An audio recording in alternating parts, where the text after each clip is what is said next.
আচ্ছা, কালকে মশলার বাবা আমাদের বাসায় কি জন্য আসছে? বাবাকে তো একবার জিজ্ঞেস করতে হয়। আচ্ছা বাবা, তোমাকে একটা কথা বলার আছে।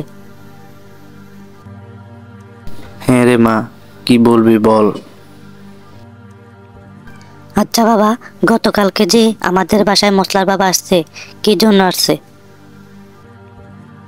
আরে আমাদের বাসায় তাকে একটা চারকি দেওয়ার জন্য, এটার জন্য আসতে। তো কি হয়েছে ওনাকে একটা চারকি দিতে আমাদের বাসায়? আচ্ছা ঠিক আছে মা তানিয়া, আমি তাকে একটা চারকি দিব আমাদের বাসায়। আচ্ছা বাবা, তুমি নাকি চৌধুরীর বাড়িতে গেছো একটা চারকি নেওয়ার জন্য? হ্যাঁ রে বাবা, একটা চারকি নেওয়ার জন্য চৌধুরীর বাড়িতে গেছিলাম। চৌধুরী আমাকে চারকি তো দেয় নাই, উল্টা আরো অনেক অপমানই করলো।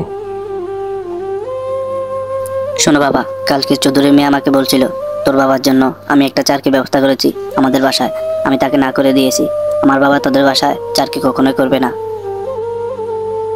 কেন না করলি রে বাবা? চারকিটা তো খুবই দরকার। তুই আবার বল আমাকে চারকিটা দেওয়ার জন্য। ছি বাবা, তোমাকে এত অপমানই করলো, তারপরে তুমি ওই বাড়িতে চারকি নেওয়ার জন্য বলো আমাকে?